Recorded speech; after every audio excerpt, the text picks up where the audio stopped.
Hello students, good morning. DR campus Alwar के YouTube channel पर आपका स्वागत है।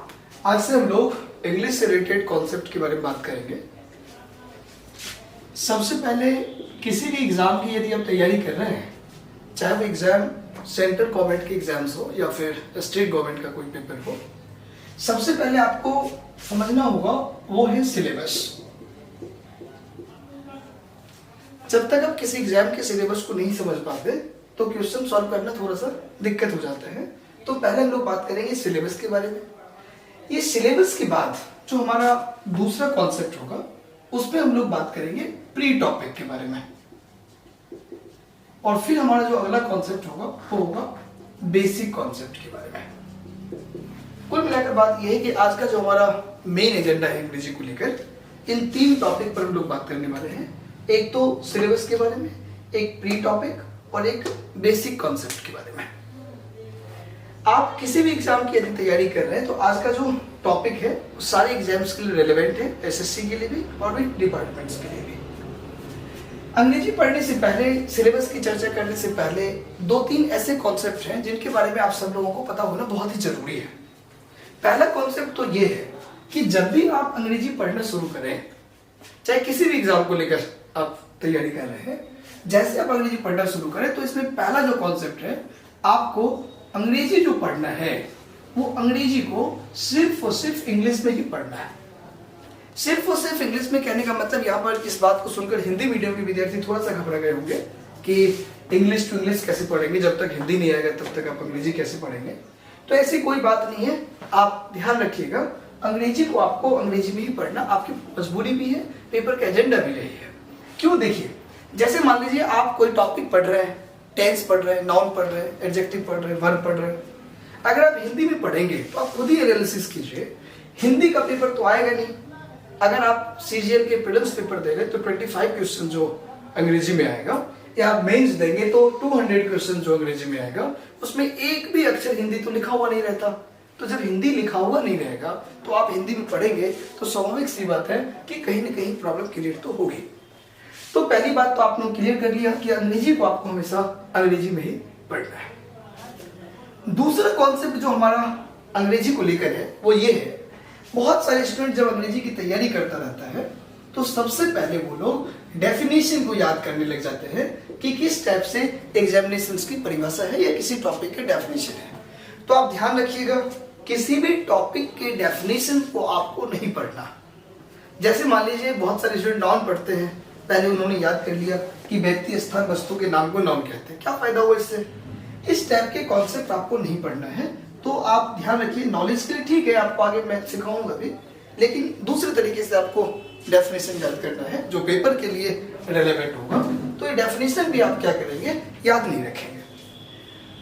कई सारे स्टूडेंट बार बार पूछते रहते हैं कि हिंदी में क्यों न पढ़े। तो आपको मैं बता दूं, हिंदी में अंग्रेजी पढ़ने का कोई रिलेवेंट नहीं है। सरकारी नौकरी के लिए तो दूर दूर तक रेलिवेंट नहीं है। इसलिए दूर दूर तक रेलिवेंट नहीं है क्योंकि अब इसमें मैं आपको थोड़ा सा अंतर बताने की कोशिश करता हूं, आप समझिए। जैसे आप अंग्रेजी को हिंदी में पढ़ेंगे तो आपके साथ एक प्रॉब्लम क्रिएट होने वाला है। प्रॉब्लम क्रिएट ये होगा कि जैसे आप हिंदी में पढ़ेंगे तो दिक्कत क्या है, देखिए बहुत सारे स्टूडेंट ऐसे याद कर लेते हैं। क्या याद कर लेते हैं कि हैं, हो, हूं, इनको प्रेजेंट कहते हैं, ठीक है।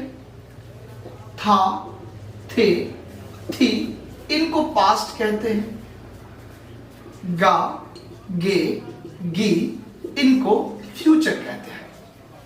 कई सारे स्टूडेंट्स तो इसको याद करने के बाद एकदम खुश सा हो जाते हैं कि चलो अंग्रेजी के बेसिक एजेंडा हमारा क्लियर हो गया। मैं आपको बता दूं, ये कॉन्सेप्ट रेलेवेंट नहीं है। आपको मैं एक एग्जांपल से समझाने की कोशिश करता हूं, खुद ही समझ जाएंगे कि ये बात सही भी नहीं है। जैसे एक बात बताइए, मैं एक सेंटेंस लिखता हूं कि रमेश मेरा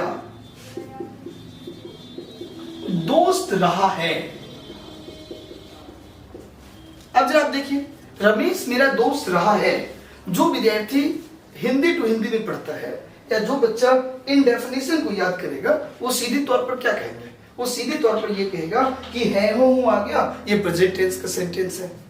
लेकिन किसी भी सेंटेंस की जो पहचान होती है ना, वो पहचान सेंटेंस में प्रयोग किए गए वर्ड्स के अकॉर्डिंग नहीं होता। सेंटेंस की जो पहचान है वो टोटली डिपेंड करता है कि उस सेंटेंस का सेंस क्या है। जरा आप इस सेंटेंस के सेंस को देखिए, रमेश मेरा दोस्त रहा है, मतलब साफ क्लियर है कि अभी नहीं है, पहले था।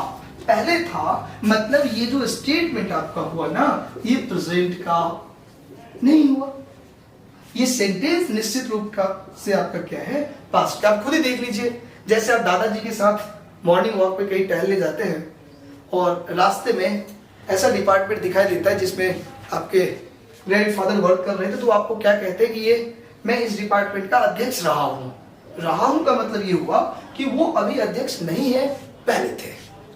इन सारी बातों से आपको इतना तो पता चल ही गया होगा कि आपको कभी भी अंग्रेजी को हिंदी में नहीं पढ़ना है। आगे मैं इस सारी कॉन्सेप्ट आपको हिंदी में लिखाने की कोशिश करूंगा, समझाऊंगा, लेकिन आप थोड़ा सा ध्यान रखिएगा इन सारे एजेंडा को समझने के लिए।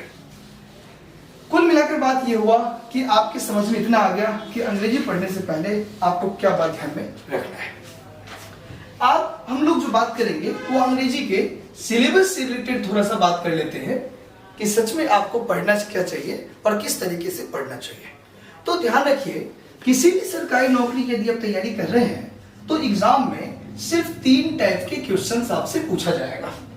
बस 3 टॉपिक ही पूछे जाते हैं। क्वेश्चनों की संख्या किसी एग्जाम में कम, किसी में ज्यादा होता रहता है, बट क्वेश्चनों की संख्या बस ये 3 है।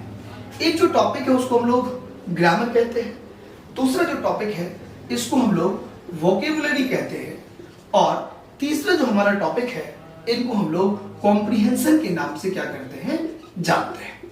ये हमारा एक बेसिक एजेंडा है। कुल मिलाकर बात ये हुआ कि 3 टॉपिक आपको पढ़ना है, ग्रामर, वोकेबुलरी और कॉम्प्रिहेंशन। 2013-14 से पहले ग्रामर का जो वेटेज रहता था पेपर में वो थोड़ा ज्यादा रहता था, लेकिन अब क्या है, ग्रामर का वेटेज बहुत ही कम है। आप यूं कह लीजिए 5-6 क्वेश्चन आते हैं 25 में, इसका ज्यादा वेटेज नहीं है। हम लोग क्या करेंगे, ग्रामर, वोकेब और कॉम्प्रिहेंशन आज थोड़ा सा एनालिसिस कर लेते हैं कि कौन सा टॉपिक इंपोर्टेंट है, कौन सा टॉपिक कम इंपोर्टेंट है। इन पे हम लोग बातचीत कर लेंगे कि किस तरीके से आपको आगे कंटिन्यू पढ़ना है। तो चलिए हम लोग पढ़ना शुरू करते हैं कि किस टाइप के क्वेश्चंस पे हम लोग कैसे बात करें। तो जहां कहीं भी आप इस वीडियो लेक्चर को देख रहे हैं, आप अपने पास कॉपी लेकर बैठ जाइए, हम लोग कंटिन्यू स्टार्ट कर लेते हैं टॉपिक को। ध्यान रखिएगा, अंग्रेजी में जब भी आपके पास क्वेश्चन आएगा या फिर आप स्टार्ट करेंगे टॉपिक, तो इस टॉपिक का जो शुरुआत है वो शुरुआत आपको लेटर से करना पड़ेगा। मतलब हम लोग जब भी अंग्रेजी की स्टार्टिंग करेंगे तो वो कहां से करेंगे, लेटर से करेंगे। ये जो लेटर है ना, लेटर से बनता है हमारा वर्ड, और वर्ड से बनता है फ्रेज, और फ्रेज से बनता है सेंटेंस, और सेंटेंस से बनता है हमारा पैराग्राफ, और पैराग्राफ से बनता है स्टोरी। ये जो एजेंडा है आपका, इसको आपको पढ़ना है। वर्ड और फ्रेज जो है ये आपका वोकेबुलरी टॉपिक है, सेंटेंस जो है ये आपके ग्रामर का सेशन है, और ये जो पैराग्राफ और स्टोरी है ये कॉम्प्रिहेंशन का पार्ट है। कुल मिलाकर बात क्या हुआ, कुल मिलाकर बात ये हुआ कि जब भी आप क्वेश्चंस के एजेंडा को समझेंगे तो अंग्रेजी की जो शुरुआत है वो लेटर से होकर एंडिंग पॉइंट जो हमारा होगा वो कहां पर जाके होगा, स्टोरी को। स्टोरी को ही हम लोग पैसेज के नाम से आगे जानेंगे। बहुत सारे स्टूडेंट परेशान सा रहता है पैसेज को लेकर के, कैसे तैयारी करें कैसे नहीं करें। तो हम लोग बात करेंगे कि पैसेज को लेकर भी ट्रांसलेशन और ट्रांसफॉर्मेशन जैसे आप पढ़ेंगे तो आपका क्लियर हो जाएगा, इसको एकदम घबराने की कोई जरूरत नहीं है। ये जो पैराग्राफ आप देख रहे हैं, ये पैराग्राफ एसएससी के एग्जाम में किसी और भी डिपार्टमेंट में अरेंजमेंट के नाम से आता है। ये भी आपको थोड़ा सा क्या करना है, ध्यान रखना है। कुल मिलाकर बात ये हुआ कि बेसिक कॉन्सेप्ट में आप ये समझ गए कि लेटर से स्टार्ट होगा और यहां पर जाके क्लियर हो जाएगा। ग्रामर में सबसे ज्यादा जो इंपोर्टेंट सेशन है, जो सब टॉपिक में आपको पढ़ना ही है, वो है आपका सेंटेंस। ये सेंटेंस ही क्यों पढ़ना चाहिए, पहले इस पर मैं आपको बताने की कोशिश करता हूं। देखिएगा, अंग्रेजी में कभी भी आपसे कोई डेफिनेशन तो पूछेगा नहीं। कोई भी क्वेश्चन यदि आपके पास आएगा तो ग्रामर का जो एजेंडा है वो इस तरीके का है। आप एसएससी या कोई और भी डिपार्टमेंट का पेपर देंगे तो ग्रामर जो है वो 3 टॉपिक्स के रूप में आता है। पहला जो टॉपिक है इनको हम लोग कहते हैं कॉमन एरर। दूसरा जो हमारा कॉन्सेप्ट है इसको हम लोग कहते हैं सेंटेंस कंप्लीशन। और थर्ड जो हमारा टॉपिक है इसको हम लोग कहते हैं सेंटेंस इंप्रूवमेंट। मतलब ये हुआ कि ग्रामर का कोई भी क्वेश्चन यदि आपके एग्जाम में आएगा तो बस ये 3 फॉर्म में ही आएगा, इनके अलावा और किसी भी फॉर्म में नहीं आएगा। बस ये 3 फॉर्म में आएगा। ये जो कॉमन एरर है इसका क्वेश्चन आपको सेंटेंस के फॉर्मेट में ही रहेगा।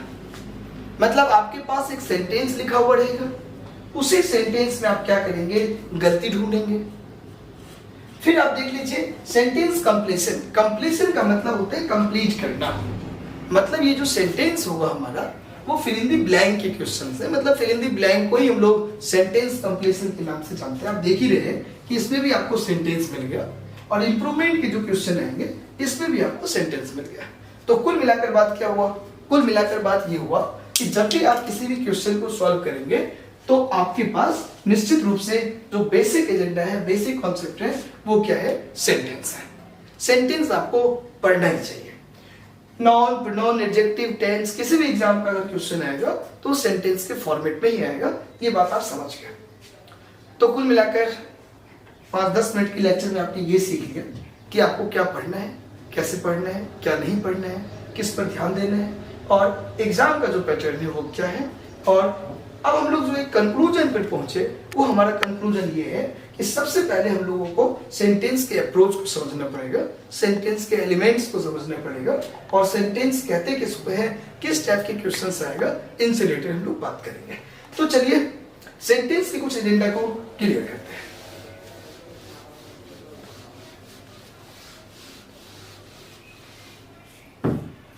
एक बात ध्यान रखिएगा, अब आप लोग चाहें तो यहां से बेसिक कॉन्सेप्ट का हेडिंग डाल सकते हैं। अब हमारी पढ़ाई स्टार्ट होगी बिल्कुल सिस्टमैटिक ढंग से। एक टॉपिक होता है जिसको हम लोग सेंटेंस कहते हैं और दूसरा टॉपिक होता है जिसको हम लोग क्लॉज कहते हैं। ये हमारा वाक्य है और ये हमारा वाक्यांश है। समझिएगा जरा, बिल्कुल सिंपल है, बहुत ही आसान है। किसी भी एग्जाम में आपको कोई भी ये नहीं कहेगा कि सेंटेंस किसको कहते हैं या क्लॉज किसको कहते हैं। इस टाइप का एक भी क्वेश्चन आपसे कोई भी नहीं पूछेगा। फिर भी थोड़ा सा आप समझ लीजिए कि बेसिकली है क्या। कोई भी विद्यार्थी यदि आपसे पूछे कि सेंटेंस किसको कहते हैं तो आप ऐसे मत बोलना। बहुत सारे विद्यार्थी जब मैं क्लास में पढ़ाता रहता तो एक ही बात बताते हैं कि जब 2 या 2 से अधिक शब्द एक साथ जुड़ता है और उसका कोई ना कोई मीनिंग निकल जाए तब आप उसको सेंटेंस कहेंगे। ठीक है, बात भी सही है, कोई दिक्कत वाली बात नहीं है। बट इस टाइप का जो कंसेप्ट है, ये कंसेप्ट आपके एग्जामिनेशन के लिए बिल्कुल इंपॉर्टेंट नहीं है। आपको आता है तो भी इससे कोई फायदा वाली बात है नहीं। चलिए अब हम लोगों को कैसे बात करेंगे सेंटेंस के बारे में, आप देख लीजिए। सेंटेंस का मतलब होता है एसवोका। कुल मिलाकर बात ये हुआ कि कोई भी विद्यार्थी, कोई भी टीचर किसी भी एग्जाम्स में आपसे कोई भी अगर बातचीत करे कि सेंटेंस किसको कहते हैं तो आप यही बोल दीजिएगा कि सेंटेंस का मतलब होता है एसवोका। अब आप इससे एक टेंशन से बच सकते हैं। आपसे कोई भी ऐसे भी पूछ लेगा, बताओ इंटरोगेटिव सेंटेंस में क्या क्या होता है, तो भी आप बड़ी आराम से एसवोका बोल सकते हैं। इंपेरेटिव में क्या होता है तो भी एसवोका बोल सकते हैं। मतलब SVOCA is answer of all types of sentences. Any types of sentence is available in front of you in whatever any types of paper. You can say easily SVOCA is identification of sentence. It means anybody asks to you what is sentence, you can easily reply that students or teacher or Christian, SVOCA is identification of sentence. कुल मिलाकर मैं सिर्फ इतना कह रहा था कि SVOCA को ही हम लोग सेंटेंस कहते हैं। अब ये जो SVOCA है इसमें कौन कौन से एलिमेंट है जरा समझने की कोशिश करिएगा। ये जो S है इस एस का मतलब होता है सब्जेक्ट। कुल मिलाकर बात क्या हुआ, आप कोई भी सेंटेंस अगर लिखेंगे, दरअसल आपकी एग्जाम में तो लिखा हुआ ही है कि लिखने की जरूरत ही नहीं है, तो आप उस सेंटेंस में देखेंगे कि वहां पर आपको क्या मिलेगा, सब्जेक्ट मिलेगा। दूसरा जो एजेंडा हमारे पास है वो है वर्ब का। तीसरा जो कॉन्सेप्ट हमारे पास है वो है ऑब्जेक्ट का, और ये जो नेक्स्ट कॉन्सेप्ट है इनको हम लोग कहेंगे कॉम्प्लीमेंट, और ये जो लास्ट एजेंडा है इनको हम लोग कहते हैं एडवर्बियल। कुल मिलाकर बात क्या हुआ, कुल मिलाकर बात ये हुआ कि कोई भी सेंटेंस यदि आपके पेपर में आएगा, लिखा हुआ रहेगा, तो उन सेंटेंस में बस यही 5 एलिमेंट्स आपके पास अवेलेबल होगा। कौन कौन से एलिमेंट्स होगा, सब्जेक्ट, वर्ब, ऑब्जेक्ट, कंप्लीमेंट और एडवर्बियल। एक बात और समझिए, जब भी आपके पास कोई सेंटेंस होता है ना, जरूरी नहीं है कि उस सेंटेंस में सब्जेक्ट हो। If subject is not available in that sentence, doesn't matter, without subject sentence can be written easily. बड़ी आराम से सब्जेक्ट के बिना भी हम लोग सेंटेंस को लिख सकते हैं। इसका साफ मतलब हुआ कि अगर सब्जेक्ट नहीं है तो घबराने की कोई जरूरत नहीं है, कोई परेशानी वाली बात नहीं है। इसी तरीके से अगर ऑब्जेक्ट नहीं होगा तो भी कोई दिक्कत वाली बात नहीं है, कॉम्प्लीमेंट नहीं होगा तो भी कोई परेशानी वाली बात नहीं है, और अगर एडवर्बियल नहीं होगा तो भी टेंशन में आने की जरूरत नहीं है। कुल मिलाकर बात ये हुआ कि एक ही टॉपिक ऐसा है जिसका नाम मैंने नहीं लिया, वो टॉपिक हमारा है वर्ब। आप ध्यान रखिए, verb is a major part of sentence, and without verb sentence can't be written, and in this way you can say that without verb sentence can't be written, as well as you can't study any types of English languages. कुल मिलाकर मैं आपको ये कहने की कोशिश कर रहा था कि verb के बिना आप सेंटेंस नहीं लिख पाएंगे। कुल मिलाकर बात क्या हुआ, आपके पेपर में अगर सेंटेंस आएगा तो उसमें वर्ब रहेगा, और आपके पेपर में सेंटेंस के फॉर्मेट में ही क्वेश्चन आता है, तो जितने भी ग्रामर का क्वेश्चन आपके पास अवेलेबल होगा उन सारे टाइप के क्वेश्चंस में कुछ हो या ना हो, लेकिन वर्ब तो आएगा ही आएगा। इसका साफ मतलब हुआ कि at first you should study about verb. सबसे पहले आप सब स्टूडेंट्स को वर्ब के बारे में पढ़ना चाहिए। सेंटेंस का लेवल स्ट्रांग हो या फिर स्मॉल हो, डजंट मैटर, बट आपको वर्ब के बारे में सीखने की जरूरत तो पड़ेगी। कुल मिलाकर स्टूडेंट्स आपकी समझ में ये आ गया होगा कि सेंटेंस में 5 एलिमेंट्स होते हैं, और 5 एलिमेंट्स में सबसे ज्यादा जो मेजर जो इंपॉर्टेंट है, मेजर इंपॉर्टेंट क्या, आप इसको कंपलसरी पार्ट बोल लीजिए, जो कंपलसरी है वो है वर्ब का होना। चलिए, बहुत सारी बात आप लोग धीरे धीरे करते भी रहेंगे। कुछ लोग ये नहीं समझ पा रहे होंगे ये क्लॉज और सेंटेंस दरअसल है क्या। तो ध्यान रखिए, क्लॉज पता है किसको कहते हैं, क्लॉज कहते हैं बेटा स्पोका को। इसका मतलब क्या हुआ, बड़ी इंटरेस्टिंग बात पढ़ रहे हैं आप। कोई भी विद्यार्थी आपसे पूछेगा सेंटेंस किसको कहते हैं, आप कह दीजिए स्पोका। आपसे कोई पूछेगा ये क्लॉज किसको कहते हैं, आप कह दीजिए स्पोका। मतलब बात हुआ जनरल कॉन्सेप्ट है ये स्पोका हो गया और ये स्पोका हो गया। आप किसी दोस्त से बातचीत करिए स्पोका स्पोका, उनके समझ में नहीं आएगा ये क्या पढ़ रहा है, लेकिन आपको जो पढ़ना है वो इसी टॉपिक से रिलेटेड और इसी कॉन्सेप्ट को रिलेटेड। देखिए यहां भी वही बात है, एस का मतलब सब्जेक्ट, ओ का मतलब ऑब्जेक्ट, सी का मतलब कॉम्प्लीमेंट और ए का मतलब एडवर्बियल। यहाँ पर एक एलिमेंट है जो एक्स्ट्रा है, that is noun P. P is identification of predicate. कुल मिलाकर बात क्या हुआ, इनको विधेय कहते बात करेंगे हम लोग। कुल मिलाकर बात क्या हुआ कि हर स्टूडेंट्स को किसी भी टॉपिक को पढ़ने से पहले विद्यार्थी क्या करता है, नॉन प्रोनाउंसिएटिव टॉपिक स्टार्ट कर देता है, पढ़ने लग जाता है। ऐसा ना करें। टॉपिक पढ़ने से पहले आपको 5 एलिमेंट्स ये और एक एलिमेंट्स ये 6 एलिमेंट्स के बारे में डिटेल समझ में आना चाहिए, सारे के सारे कंसेप्ट, तभी आप आगे टाइप के क्वेश्चन को समझने की कोशिश करेंगे। थोड़ा सा अंतर मैं समझाता हूं आपको क्लॉज और स्पोका को लेकर, फिर हम लोग 2-2, 4-4 मिनट एक एक पॉइंट पे बात कर लेंगे और फिर नेक्स्ट क्लास में हम लोग आगे बात करते रहेंगे। जरा समझिएगा, इनको आप लोगों ने नोट कर ही लिया होगा।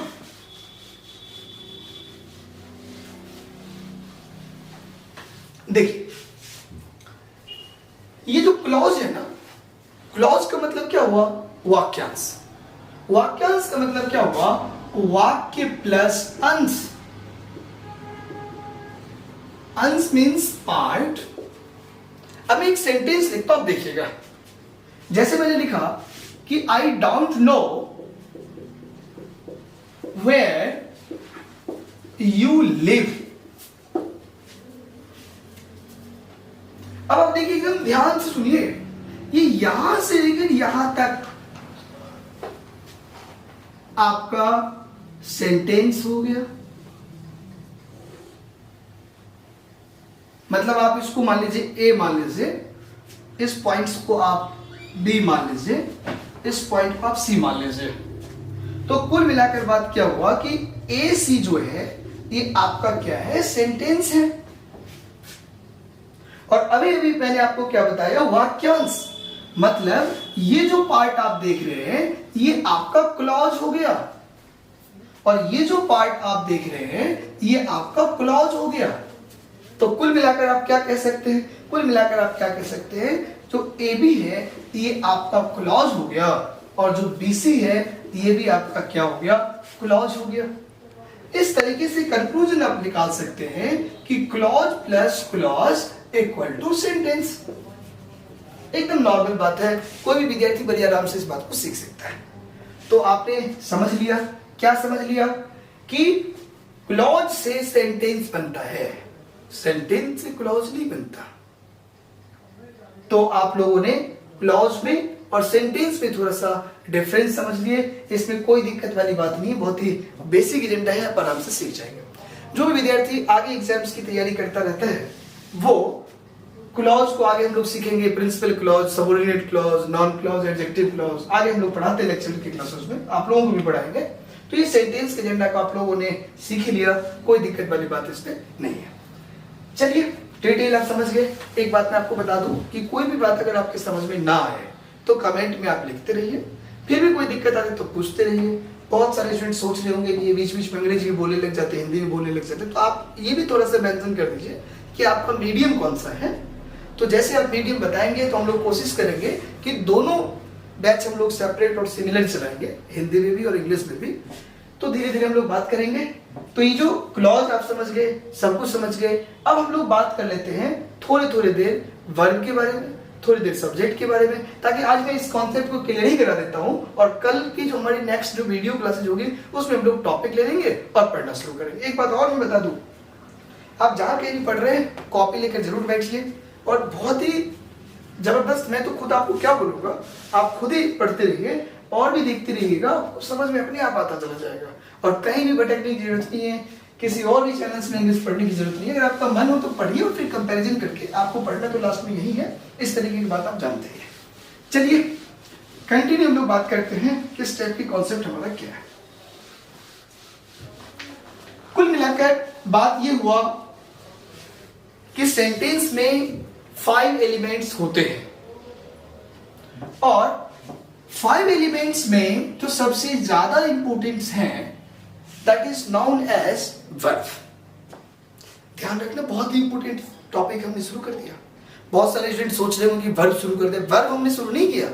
वर्ब के बेसिक एजेंडा के बारे में हम लोग बात करते हैं कि वर्ब होता क्या है, और जब तक आप ये नहीं समझेंगे तब तक ना तो आप सेंटेंस लिख पाएंगे, ना तो सेंटेंस की मीनिंग को समझ पाएंगे।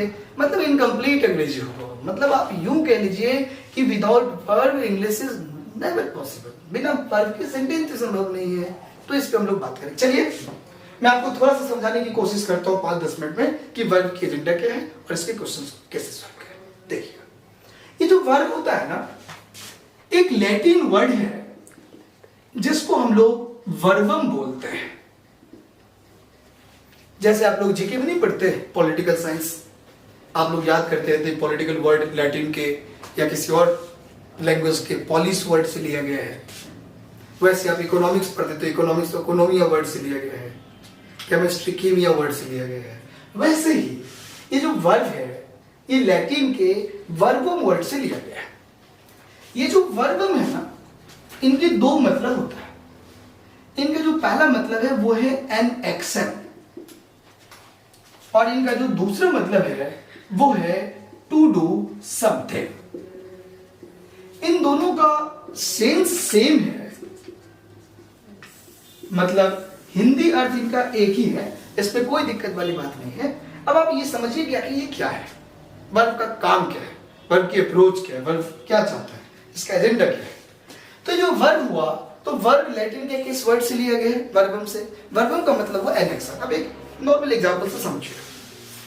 जैसे मान लीजिए आपका कोई दोस्त है, उसने क्या किया, आपका रजिस्टर ले लिया, 4-5 दिन हो गए लौटा नहीं रहा है, आप फोन पे फोन किए जा रहे हैं, मेरा रजिस्टर दे दो, फिर भी नहीं दे रहा।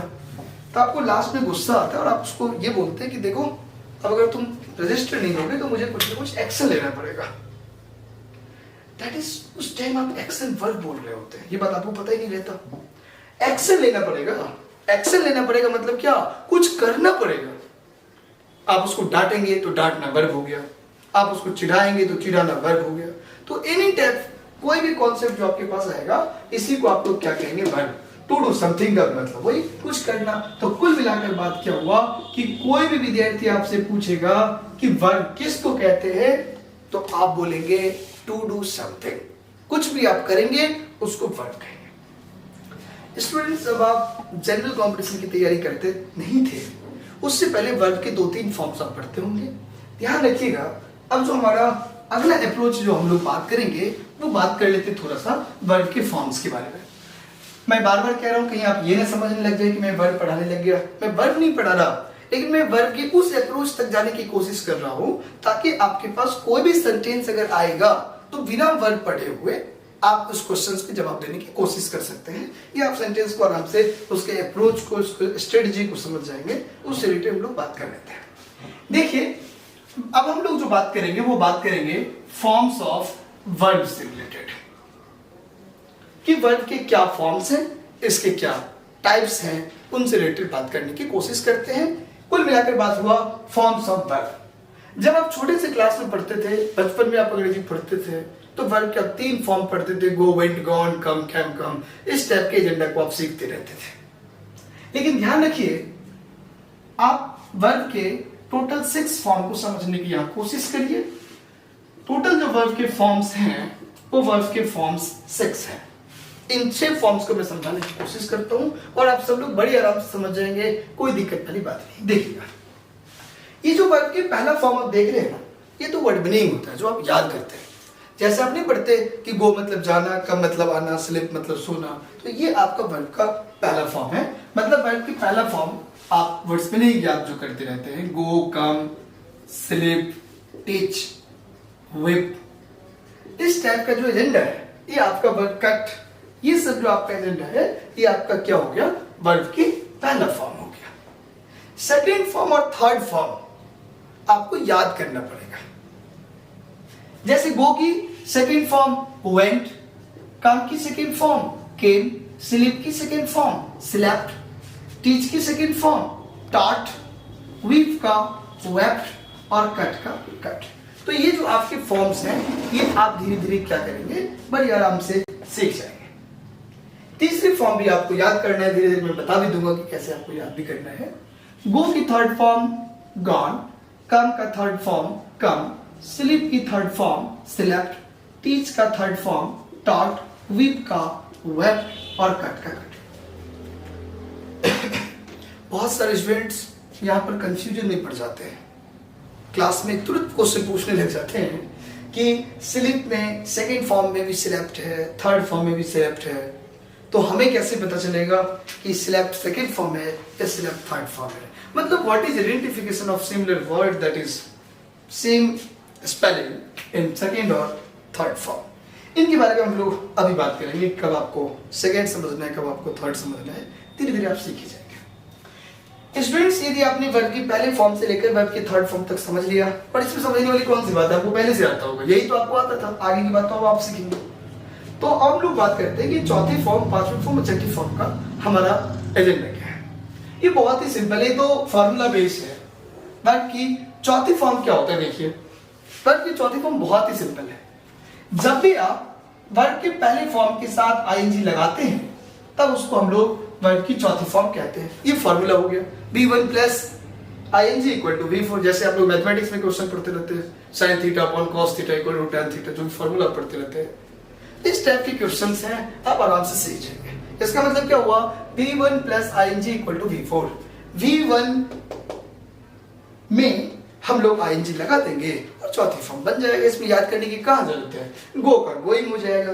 कुल मिलाकर बात ये हुआ कि वर्ब की पहले फॉर्म में जब आप आईएनजी लगाते हैं तो उनको हम लोग वर्ब की चौथी फॉर्म कहते हैं, जैसे आप देख ही रहे हैं। इसका मतलब हमने क्या किया, गो में आईएनजी लगा दिया तो गोइंग हो गया, कम में आईएनजी लगा दिया तो कमिंग हो गया, स्लिप में आईएनजी लगा दिया तो स्लिपिंग हो गया। कुल मिलाकर बात यह है कि वर्ड्स के अंत में अगर आपको आईएनजी दिखाई देता है तो उसको हम लोग वर्ब की कौन सी फॉर्म कह लेंगे, चौथी फॉर्म। आपको पता है, देखिए अब विद्यार्थी क्या करते हैं, फॉर्मूला तो याद है नहीं। स्टूडेंट्स क्या करता है, सभी आईएनजी वाले फॉर्म को चौथी फॉर्म कह देते हैं। ऐसी बात नहीं है। एक एग्जाम्पल देखिए ना, जैसे मान लीजिए मैंने एक वर्ड ले लिया ब्रिंग, अब इसके अंत में आईएनजी तो आ रहा है लेकिन ये चौथी फॉर्म थोड़ी है। तो कुल मिलाकर बात ये हुआ कि वर्ब की चौथी फॉर्म तभी होगा जब आईएनजी से पहले V1 होगा। यही तो फॉर्मूला हुआ कि आईएनजी से पहले V1 प्लस आईएनजी, मतलब आईएनजी को आप हटाएंगे तो उससे पहले वाला V1 बचना चाहिए। अब आप देख लीजिए, इसमें से आईएनजी को हटा लीजिए, क्या बच रहा है, वर्ब BR कोई मीनिंग ही नहीं है। इसका साफ मतलब हुआ कि जब भी आप आईएनजी को हटा रहे हैं और उससे पहले वाले जो वर्ड्स हैं, लेटर्स हैं, उसका अगर कोई मीनिंग एप्रोप्रिएट ना हो तो वो चौथी फॉर्म नहीं होता। ये जो ब्रिंग है ये पहला ही फॉर्म हुआ। जब आप इसका चौथी फॉर्म बनाएंगे तो ब्रिंगिंग लिखना पड़ेगा, एक बार आईएनजी आपको और लगाना पड़ेगा। एक बार क्या, आपने तो एक बार ही लगाया था, ये तो स्पेलिंग ही ब्रिंग का इस तरीके से है जो आपको याद करना है। कुल मिलाकर आप लोगों ने वर्ब की चौथी फॉर्म के बारे में डिटेल बात समझ गए। जैसे मैं वर्ब का टॉपिक, इसका मतलब ये हुआ, इसमें थोड़ी सी प्रॉब्लम ये है कि कहाँ तो एस लगेगा और कहाँ पर एस लगेगा। तो आप समझिए, हम लोग क्या करेंगे, मान लीजिए कोई भी वर्ड मीनिंग है आपके पास, तो वर्ड के अंत में आपको देखना है कि वर्ड के अंत में क्या है। अगर वर्ड के अंत में S, double S, SH, CH, ZOX इनमें से कोई भी लेटर यदि आपको दिखाई देता है तब हम लोग क्या करेंगे, इसके साथ ना ES का प्रयोग कर लेंगे। अब एकदम क्लियर हो गया कि कहाँ S लगाना है और कहाँ ES लगाना है। अब आप देख लीजिए यहाँ पे गो है, तो गो के अंत में क्या है, O का मतलब ये हुआ, ये रहा O, तो हम लोग क्या लगाएंगे, ES लगाएंगे। तो ये आपका क्या हो जाएगा, पांचवी फॉर्म हो जाएगा गोज। कब में ऐसी कोई प्रॉब्लम नहीं है तो सीधे हम लोग क्या करेंगे, यहाँ पर लिख देंगे S। स्लिप में भी हम लोग लिख देंगे सीधे स्लिप्स। अब टीच को देख लीजिए, यहाँ पर CH आ गया, अब CH, ये रहा CH, तो क्या लगाएंगे हम लोग, ES लगाएंगे। तो ये यहाँ पर क्या हो जाएगा, टीचेज हो जाएगा। जब भी आप सिंगुलर से प्लूरल के बारे में आगे बात करेंगे तो CH से हमेशा च नहीं होता, CH से च भी होता है और CH से कै भी होता है। जैसे आप केमिस्ट्री प्रोनाउंसिएशन करते हैं लेकिन लिखते कैसे, CH से लिखते हैं। आगे हम लोग बात करेंगे ES वाले में, मतलब CH वाले में कभी कभी S भी लगता है, तो उसको कब बात करेंगे वो धीरे धीरे हम लोग देख लेंगे। अभी तो सिर्फ आप इतना समझिए, इनमें से कोई भी एक लेटर होगा तो उसके अंत में ES लग जाएगा। फिर विप में आप देख लीजिए, यहाँ पर भी सीधे क्या जाएगा, विप्स आ जाएगा, और कट में क्या आ जाएगा, कट्स आ जाएगा। तो कुल मिलाकर बात ये हुआ कि वर्ड की फर्स्ट फॉर्म से लेकर फिफ्थ फॉर्म तक आप लोग समझ ही गए, कोई दिक्कत वाली बात नहीं। लास्ट में ये हमारा वर्ड की सिक्स फॉर्म, ये बहुत इजी है, बहुत ही आसान है। 2 + V1 = V6। मतलब ये जो वर्ड की पहला फॉर्म देख रहे हैं, इससे पहले आप सिर्फ 2 लगाना है। आप आगे जैसे एडवांस लेवल पढ़ेंगे वर्ब का, तो यहाँ पर इन्हीं वर्ब के 6 फॉर्म को हम लोग इन्फिनेटिव के नाम से भी जानते हैं। जैसे देख लीजिए, अब गो है तो गो का छठा फॉर्म क्या हो जाएगा हमारा, टू गो। कम का क्या हो जाएगा, टू कम। स्लिप का क्या हो जाएगा, टू स्लिप। टीच का क्या हो जाएगा, टू टीच। वीप का क्या हो जाएगा, टू वीप। कट का क्या हो जाएगा, टू कट। तो ये सारे के सारे हमारे वर्ब के फॉर्म्स हो गए। तो आज हम लोगों ने सेंटेंस में 5 एलिमेंट्स के बारे में बात किया था, जिसमें जो सबसे ज्यादा मेजर इंपोर्टेंट पॉइंट्स थे वो हमारा वर्ब था। वर्ब के बारे में आप लोगों ने डिटेल बेसिक कॉन्सेप्ट पढ़ लिया। नेक्स्ट जो हमारी क्लास होगी उसमें हम लोग बात करेंगे सब्जेक्ट के बारे में, ऑब्जेक्ट के बारे में, कॉम्प्लीमेंट के बारे में। और भी इसमें अगर आपको कोई प्रॉब्लम यहाँ तक लग रहा है तो आप कमेंट बॉक्स पे मुझे इंडिकेट करिए, फिर हम लोग नेक्स्ट क्लास में बात करेंगे। चलिए कंटिन्यू कर लेते हैं।